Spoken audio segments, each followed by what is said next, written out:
Hello and welcome to talkSPORT USA. My name's Tom Scholes. I'm usually on the other side of the glass. I'm usually behind the camera. I'm joined by, again, SJA nominated writer. I'm not going to stop this, Brian. It's an award for someone that I've worked with very closely for about 3 years at this point.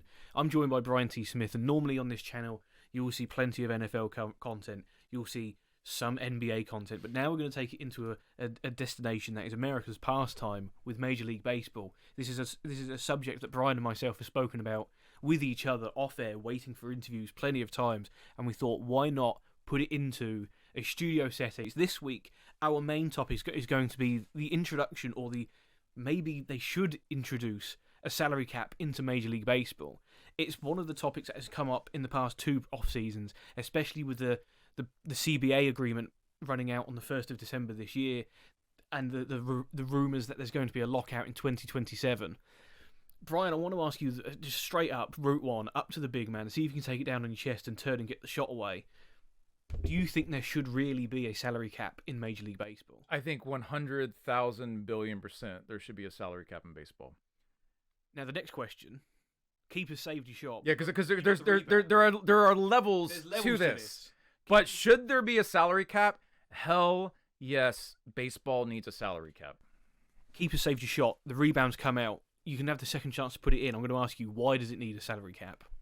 Well, it's really simple. I mean, because baseball is an absolute clown show when it comes to how these teams overall are structured and competitive balance and parity and all these things that we hear in the NFL that makes the NFL overall so special, that you can have a team.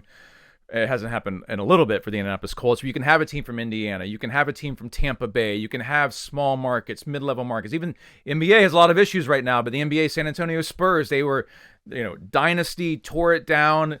They're back in it again with Wemby. I'm so done with the bottom third of Major League Baseball, with the Pittsburgh Pirates of Major League Baseball. They don't just hold baseball back. They have prevented Major League Baseball in the last 5 to 10 years from easily surpassing the NBA. The NBA is, because we can get really down in the small stuff, but we can also talk very, very, very big picture.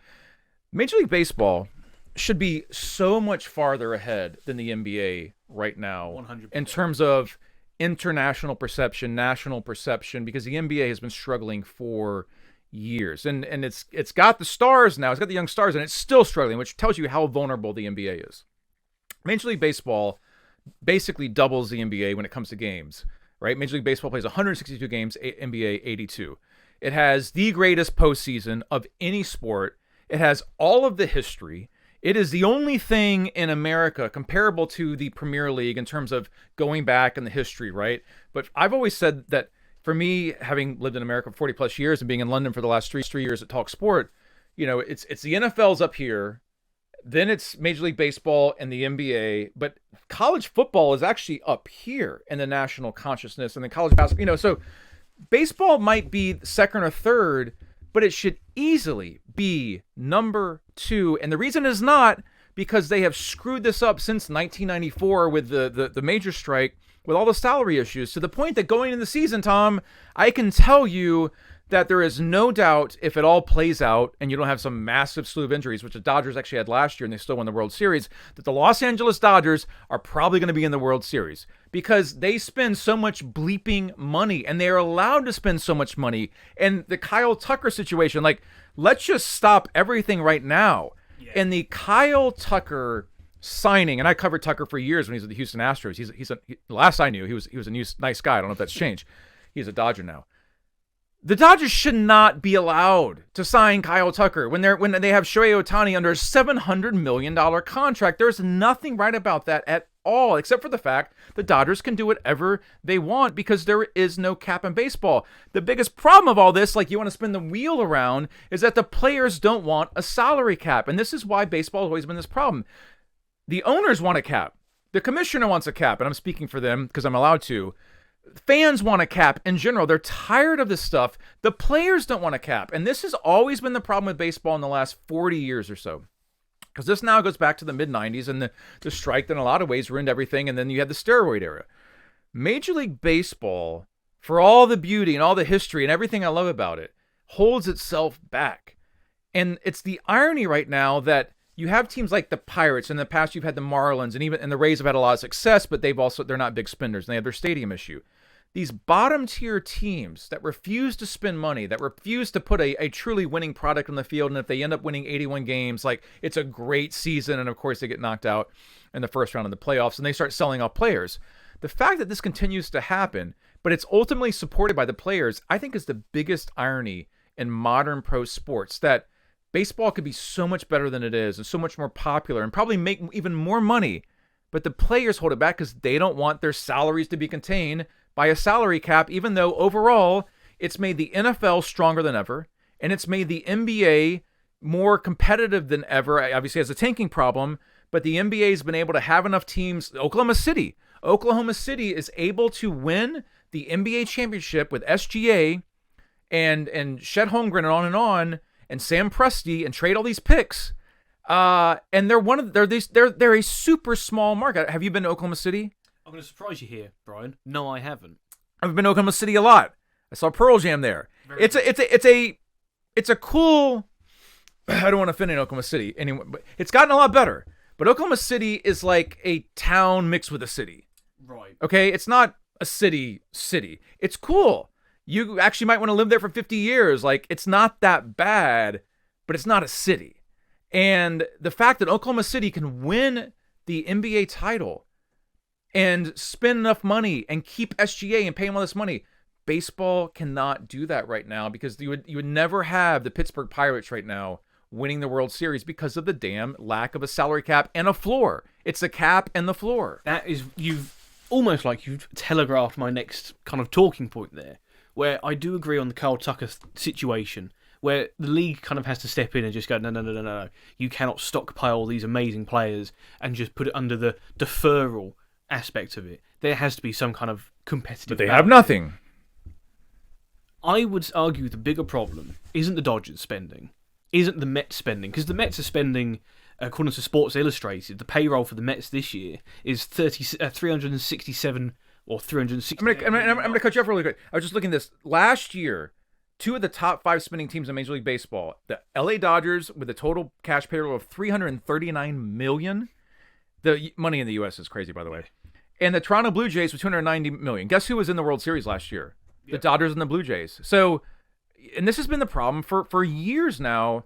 It's, you have to have the farm system and make trades and all these things. But in the end, Tom, if you spend a lot of money and you're not the New York Mets, you have a pretty good shot of making the World Series. Well, this is it. The Mets kind of I guess, are the exception to... They're the anomaly. They are the anomaly. Because they're the Mets. Because it's the Mets, and it's hilarious that they are essentially the Tottenham Hotspur of Major League Baseball. I would argue the bigger problem to the sport isn't those guys spending money, because you still have to sign the right players. You can spend as much money as you want on...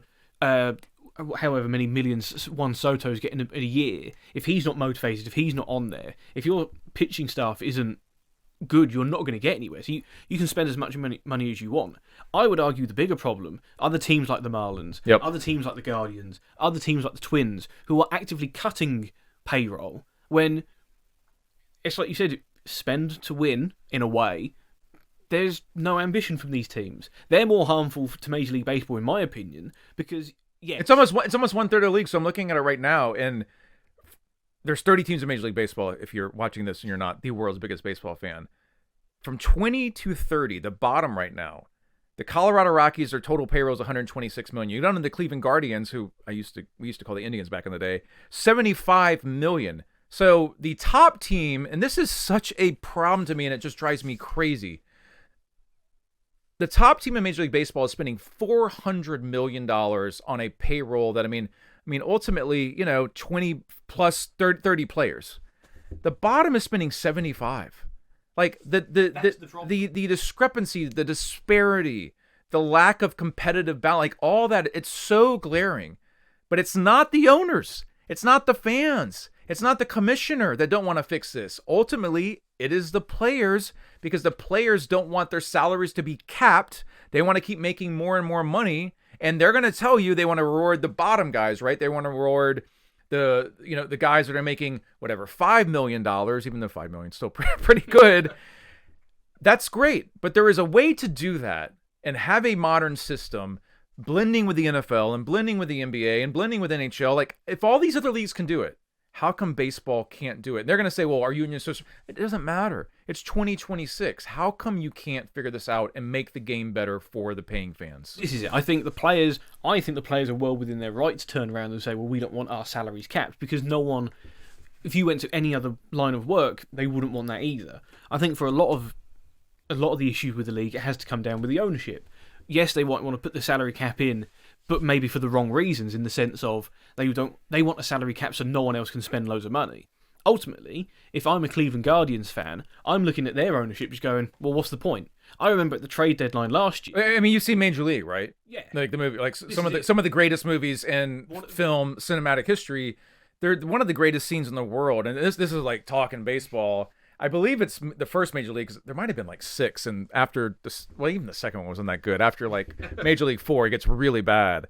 It's like I guess there were like 7 or 8 National Lampoon's Vacations too. It's only it's going up the Christmas one. That's the only stuff that's even good, and that stuff is incredible.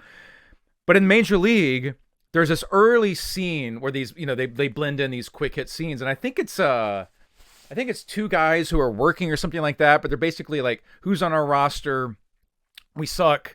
They don't have any names, but they know for opening day that it's already over. Yeah. And there's nothing worse as a baseball fan, because the season is so long. Like, we love that it's so long, but it is so long that in spring training, your team does not have a shot to win the World Series, because you don't have an ownership, system that is willing to spend even 25%, 50% of what the top teams are spending. But really quick, the average salary in Major League Baseball is $5 million, Tom. I'd like that. $5 million.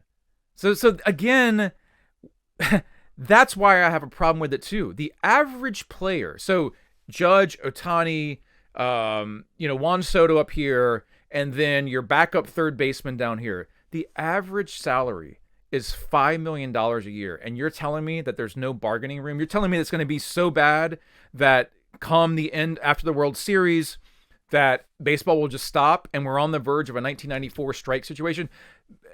There's a lot of people in America that baseball has never recovered. That was, let me do some quick math, 04, 14, that's 32 years ago. Right? 04, 14, yeah. Wait, no, hold on. We're doing this live. 04, 14, 24, 32 years ago. I want to be factual and accurate here. So you're telling me that, in 32 years, you're going to be in the same situation? And this is what keeps holding back baseball.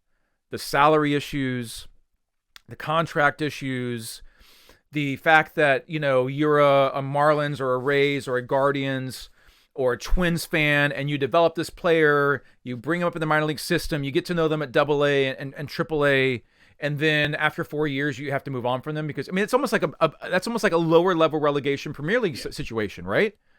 But they could fix this, and they won't fix it. And if they have a major, if they have a lockout, if there's no baseball in April of 2027, baseball will once again fall below the NBA, and it's already below college football. And what should be the second most popular sport in America will be the 4th or 5th most popular sport in America. I think the salary cap situation and how this plays out is that important for Major League Baseball. There you go. It's one of the most important times in baseball in my time supporting in the sport anyway. If you've got an opinion on this, of course, let us know in the comments. Remember to like and subscribe to the channel, like the video, subscribe to talkSPORT USA, check out talkSPORT.com. We've got to get out of here because we've had too much baseball talk for the day, I think. See what happens when you start letting me talk baseball? I could go forever. I won't let you stop. But you did have a go at me earlier on for having Yankees hats and Tottenham hats, which is terrible. It's not you. It's the people on the tube who think they're tough because they're wearing a Yankees hat. That does not make you tough. It makes you look like you don't know anything about Major League Baseball. Unfortunately, Yankees fans do know a lot about baseball because I'm one of them. Thank you for watching, and we'll see you another time.